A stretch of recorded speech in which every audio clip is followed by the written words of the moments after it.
everybody, I'm Bree the Plant Lady, checking in with an update from my neighborhood entryway. It's the last day of October. I don't know where the month went, but it disappeared. And I've come out here to evaluate to see what open space I have, what plants I should think about sowing for the cool season. And actually, I'm really excited to show you some of the self-sowers that I think are gonna make this bed look really awesome next spring. So let me turn the camera around and give you an up-close view. So I think I last came out here in August, maybe September, it might have been September, and I was trying to tackle nutsedge. And you can see I've still got some. It's never really going away, but a lot less of it now. And you can see there's a fair amount of daikon radish, some of which was self-sown, which these are self-sown. They're already at the stage of flowering. They will set seed. Seed pods are right here. They're actually quite tasty. You can eat the seeds, you can eat the leaves, you can eat the flowers, and of course you can eat the daikon radish root, which is quite substantial. In fact, let me pull this one out. Ta-da! And I will definitely take that home and eat it tonight. I love root vegetables, and daikon are delicious. You can also see why it's called a soil buster, because where I pulled it out has left a relatively deep cavity, which is great for improving drainage. And that's the main reason that I encourage people to grow daikon radish. It's also just a great plant to fill in the gaps, and frankly, I think the flowers are quite pretty. So what else do we have growing here? Well, we've got the mildew-ridden green envy zinnias that we sowed, I think, back in June. And you can see there's a lot of seed on these. I need to come and collect seed. I'm sure the birds have been eating them as well. It's quite noisy out here at the street. Also have peanuts that have grown. Those are, I didn't even plant those this year. They just were left over from last year. And there's also some crimson clover right along the edge, which is a great plant. It's a, a nitrogen fixer that will ultimately have really beautiful flowers. And I really like the crimson clover and the daikon radish together. But then we also have some special spring flowers. So this really small feathery leaf, this is nigella. That was self-sowing from last year. And I've noticed a few other things as well, including bachelor buttons. You can see these are quite large already. This is centuria. And we've got a number of them growing pretty well in place. I'll definitely plan to bring out some more seed just to fill in these open areas that were completely congested with nutsedge. That way I'll have good ground plane coverage and it'll make this bed look really extra beautiful.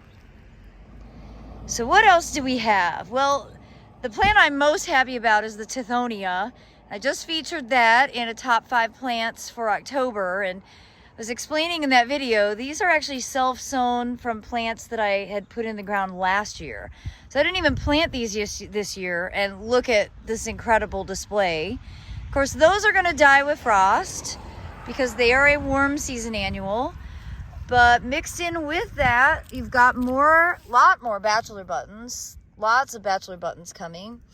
I'm also seeing a mix of good and bad plants. So here is vetch. That's a bad plant. I don't want vetch. Here is a lamium. I don't want that lamium. And they're much easier to pull out at this stage. There's another lamium. This is quite tedious, I'm not gonna lie. However, mixed with those things, here is bachelor button. No, I'm sorry. Larkspur. Good grief. Larkspur, which is one of my favorites for the April, May cottage garden style. And there's quite a few. As I pan, you'll see like there's chickweed growing.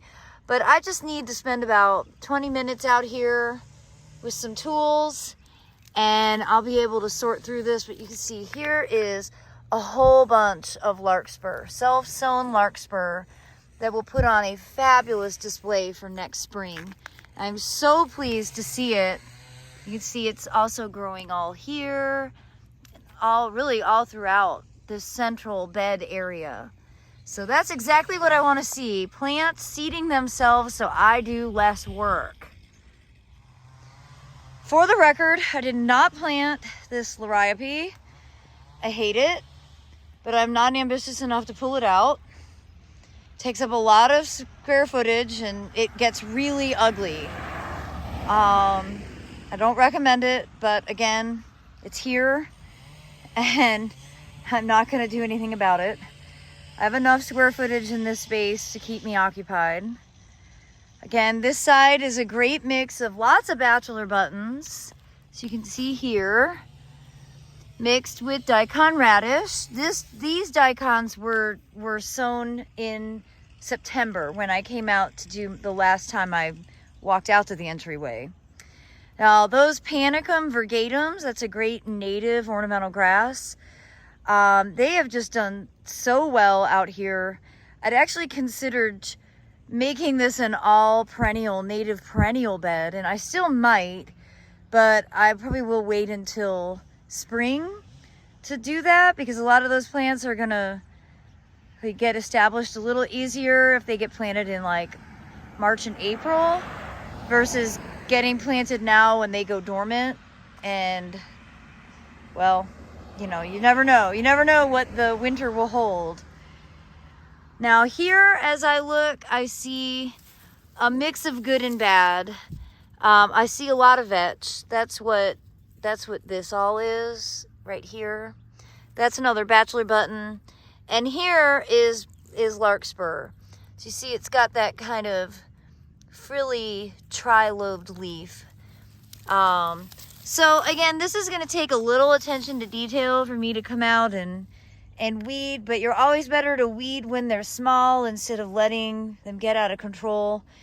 I don't devote much time out here. I mean, we're talking probably no more than 3 hours a year. I want to keep it that way, but I'd like to do some cutbacks on all those stupid suckers on these crepe myrtles. My goodness, low maintenance is not accurate. But overall, I'm super pleased with how this is looking right now, and I think we're in good shape going into the cool season. Well, be sure to subscribe, as I will add an update video when I get out here to kind of micromanage the ground plane and get some more seeds sown. I probably will wait until after we have a hard frost, because really there's no point to preemptively remove the Tithonia. It looks so pretty that I wanna enjoy it until the very last moment. And we have no frost in the forecast, so we're at least gonna get to enjoy this display for a couple more weeks. Well, as always, I thank you so much for tuning in, and I look forward to sharing more updates. Happy gardening, everybody.